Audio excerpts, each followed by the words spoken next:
Greetings. We're going to do one more quote today from Mr. Alinsky, and it reads, "We repeatedly get caught in this conflict between our professed moral principles and the reasons why we're doing things. Our self-interest. We are always able to mask those real reasons in words of beneficent goodness, freedom, justice, and so on. Such tears appear in the fabric of this moral masquerade that sometimes embarrasses us." What Alinsky is doing here is he is, during this entire passage, is he is trying to support the idea that it is okay to mask your real intentions with verbiage, might be a good word, with what he calls words of beneficent goodness, freedom, justice, equality, to mask your real intentions. He argues that human nature is so that we do this naturally. While I can somewhat argue that, I can see that, I would argue against it, though, because I do believe that people generally have at least neutral intentions towards others. And so when leaders look at this and they read Alinsky and they decide to go ahead and internalize him and believe that what he is doing is okay, that begins to lead you down a path of darkness, and darkness in the sense of moral ambiguity, something that you can cloak yourself in to hide. Think the old adage, "A wolf in sheep's clothing," is very apt here. What he is doing is he is saying that it is okay to use good, what was his words again? Words of beneficent goodness to cloak your real attention. This is where you see the Alinskyites of today weaponizing moral virtue to cover their real agenda. A lot of people think when they're out protesting or they're speaking up, it's for equality and it's for fairness and goodness. And in reality, it's about Marxism. And that's why all of the results that you're seeing now have all been Marxist results. There's actually been no positive change for the things the majority of people hoped for. The results have all been craziness, Marxism.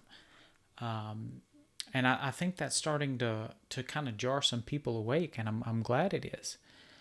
This cloaking of good intentions, cloaking with good intentions, so the evilness of their plot is being protected, shielded by these good intentions, is very prevalent on the left in the United States.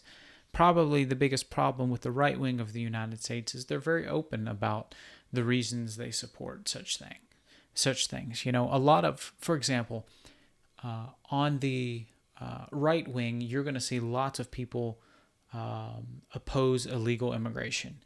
Generally, we know that this illegal immigration is both sex trafficking, which is modern-day slavery, drug trafficking, things like that. Things that, if we stop illegal immigration, that will dry up and go away. I'm for robust legal immigration. I want to go back and redo the immigration laws, make it not only easier but better for people to come in a legal way where they can't be sex trafficked. I think that's good. But on the left, they're saying no. We need to leave the borders wide open, and they cloak it with compassion when in reality there are much more sinister motives behind what they're doing. And I don't want to get into any of the theories there. But it's another example of trying to cloak your evil in righteousness, is what has happened. And we've all met people like this who, in the professional world, in your family, in your local church, who they will, we've all met people who play the victim, right? They go and they punch you, and if you hit them back, they say, "Oh, I'm the victim." We can see this in a lot of the riots that are happening in Portland. I'm very surprised about the restraint. And it's very encouraging to see the restraint that the both local and federal officers have. They're getting bricks thrown at them, Molotov cocktails, fireworks, and they haven't shot anybody. And I find that absolutely astounding. It's one of the reasons I'm not a police officer. You've got to have a whole lot of discipline to be able to take, just the abuse from these people. And what they're doing is they're cloaking their evil intentions with good lingo. What was his words one more time? Beneficent goodness. Words of beneficent goodness. And so they're also changing the definitions a lot today. That's a completely different subject, but change the definition of a word to make someone else that word where you can't be that word. And people have that long-lived understanding. It's absolutely incredible what is going on here. And so leaders, when you look at Alinsky through leadership, I hope you're beginning to see how powerful using these rules are. Could you imagine having your own agenda, going around and loving on people and helping them through, and the whole time your entire motive is to destroy these people or to do something completely different than they hope that you would do? As a Christian, we can't do that. That would eat us up inside, that conviction from doing the wrong thing. But when you're dealing with an antichrist spirit, they're perfectly fine with that. The Bible talks about the Satan being an angel clothed in an angel of light, or as an angel of light. Basically, what it's trying to get at is it looks really good, right? And then you peel back the onion, like I've talked about multiple times, and it's rotten. You peel one layer back from this really good cause that has used words of beneficent goodness, and you peel back that one layer and you see Karl Marx. That's what's going on in the United States. You find this at every level. You see this in universities all the time. I've dealt with professors who have tried to talk about the virtues of socialism, and you peel back one layer and you see the hundreds of millions of people who have been murdered and starved to death by their own government, right? So in a socialist government, if you live in a socialist country, the most dangerous institution is not outside countries, it is your own government. They're more likely to kill you than anyone else. The people they've starved to death. You look at Ukraine, what happened under socialism there, and it's all framed in such a way that how come you don't believe in helping the poor? Well, I do. I believe in doing that through charity. Not through the government taking it away from me with a gun. I don't think that's good. But everybody won't do it, and we've got to make everybody. And so they end up trying to couch everything in what you would call a maternal authoritarian. Don't you want to help everybody? That's why we need to take your rights away. That way everyone is helped. And what it's just as bad as the paternal authoritarian, which is like, I'm going to take your rights away because I said so. It's the same authoritarian basket of garbage.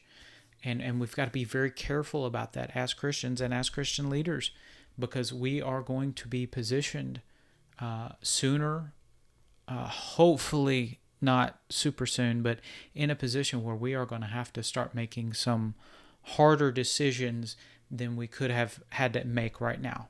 The decisions we have to make right now are horrible, and I don't have a lot of faith in the Christian community's ability to respond. I've gotten some magazines from Christian organizations lately, and I've been thoroughly disappointed in it. They've tried to play the game poorly. They're addressing this issue over here, and it's not about this issue. It's about the evil going on over here. And out of hope, they don't address the evil because they want to hope it is still this issue here. Because if it's this issue, we're in some serious trouble. There are many interesting books that deal with things like this. I know Christians hate the Harry Potter series. The parallels, I believe that the lady who wrote it basically wrote the book in almost like a fiction form of what happened in Nazi Germany. And so what you're seeing in the United States today parallels that in an uncanny way. A lot of people not wanting to recognize the demons at the gate because that means trouble like we have never seen in our lifetime. And the watchman basically would be willingly turning a blind eye in hopes that it will just go away. This is what Great Britain did to Nazi Germany. It doesn't work. Appeasement does not work. And so Christian leaders have to step up. We have to understand what's going on, and we have to learn how to play not on the surface level, but we have to learn how to play a deeper game. We have to know how to play these, and we have to know how to do it well. So I encourage you, when you see someone who is cloaking their evil with a mask of beneficent words of beneficent goodness, do your best to unmask them, because as soon as they're unmasked, people in general will reject them. But we've got to be smart, and we've got to know the times. I believe it was the sons of Issachar, because they knew what ought to be done in the times. We need people like that. We need them now more than we have ever needed them in my lifetime.